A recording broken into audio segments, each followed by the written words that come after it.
In this episode of World Boat, we went on board the Vallicelli 80, the flagship of the CN Yacht 2000 shipyard. A super technological 15-meter open, the new Sojica 47 open bridge. And a maxi dinghy, the flagship of the ZAR range, the 97 Skydeck.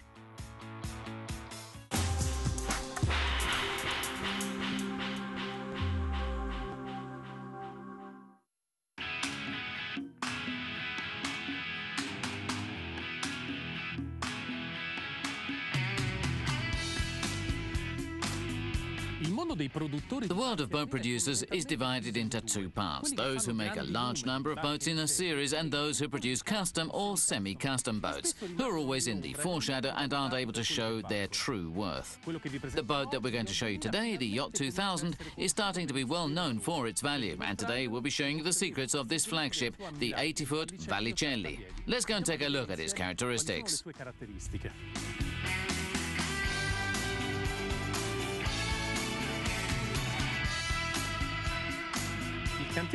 The shipyard Yacht 2000 was founded in 2000, but the foundation was the last act. In reality, the story of this shipyard started in 1957, the year in which Alpa was founded. Many of the people who work for the shipyard now once worked for Alpa, including Antonio Canesi, the partner founder of Yacht 2000.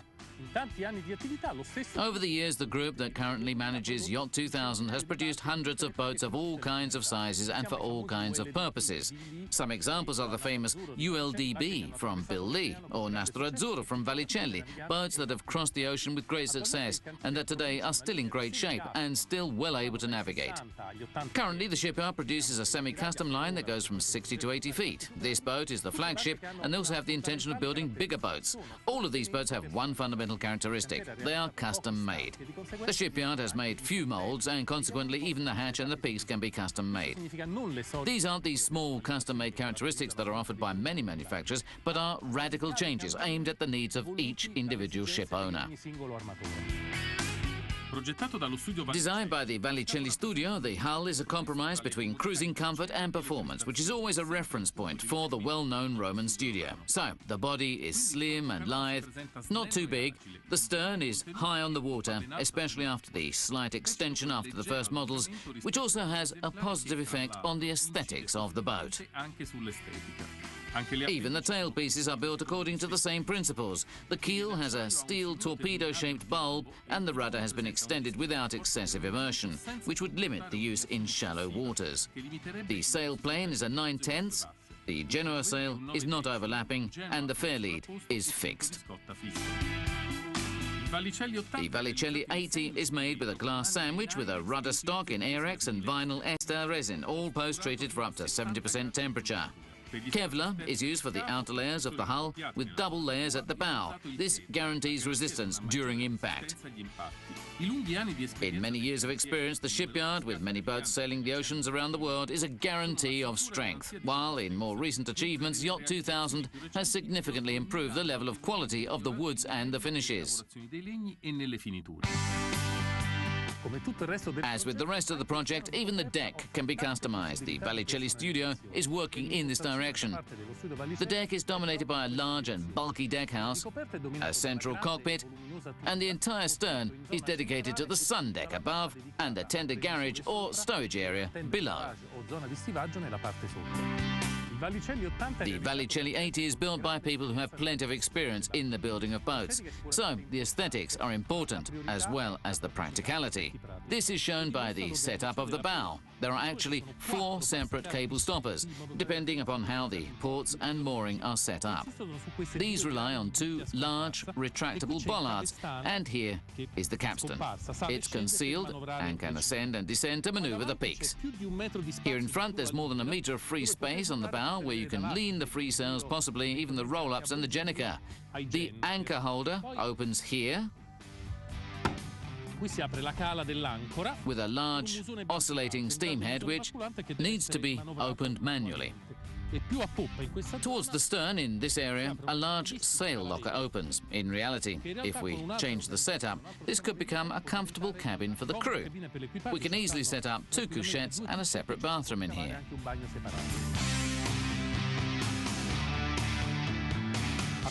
At the foot of the mast, there is the first manoeuvring area, and the other is near the helm. All the manoeuvres coming from the mast are gathered here. There are stoppers at the end of the mast that are served by these two winches, one on each side. Here we see that the halyard of the Genoa sail is sent to this piston, which can be adjusted continually. This is the entrance of the German-style main sheet, one on one side and one on the other. The main sheets are staggered so that there's a passage here in the middle, and this is the foot rope of the Genoa sail that can be hidden under the deck. Here we would have preferred a sail track and then the foot rope that could have entered and gone to the stern.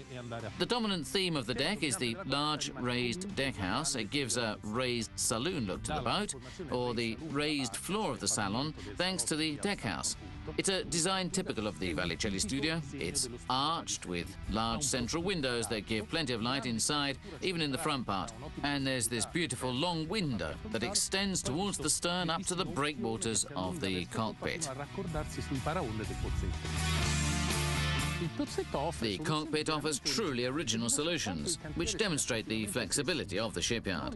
Not the usual small customizations, but a complete change based on the requests of the ship owner. We're used to symmetric solutions with seating on the right and on the left. Here, we have a C-shaped seating plan with the table. On the left, we have a totally different solution, a small external kitchen, which is quite original, maybe even more typical of a motorboat than a sailing boat. Here's a sink and a grill, a small fridge here, a work table that can be folded up, and then a double solution for this area. If we lift up one of the sides, it becomes a seat. So we have a bench that is almost symmetrical to the other one. And with this extension, it becomes a large sunbathing area for a couple of people, if not three, and is added to the area dedicated to sunbathing found at the stern. That's a nice, ingenious, and well-studied solution, I think. Here at stern, we have two wheelhouses with large wheels.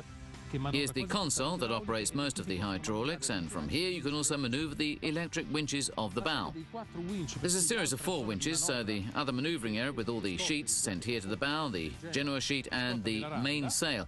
The compartment that opens here is the bivouac of the rudder. It's practically only the axle of the rudder and some elements of the system. The tender garage is at bow, and its cover, the upper part, becomes an enormous sun deck. But underneath, operated from here, there's a large area that can contain the tender, but it can also become a huge storage space where just about everything can be kept.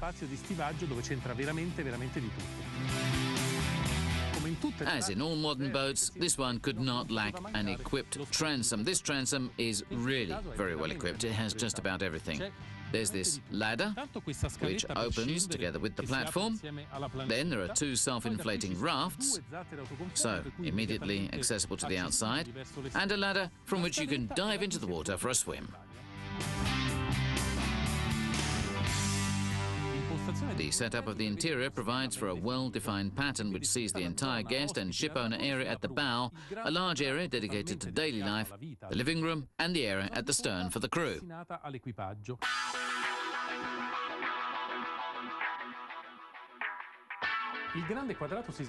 The large wardroom is under the panoramic bridge house. It's very large because from the ladder up to where it ends, it's 5.54 meters.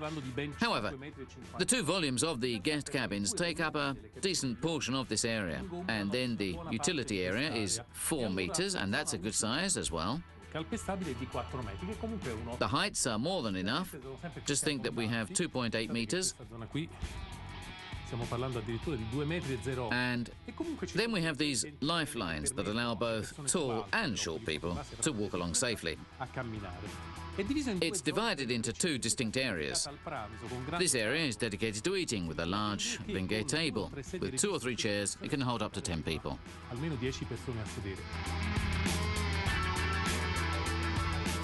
The finishing is reminiscent of the Alps, so very light oak with elements in Wenge, which makes for a nice contrast.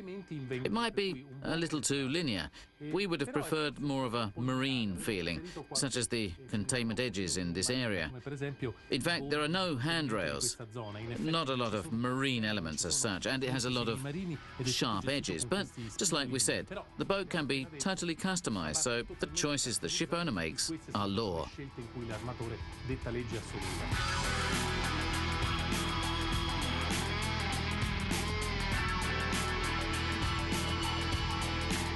The long corridor formed by the two guest cabins run under the large windows of the deckhouse. There are two doors here. The cabins are set up differently. This one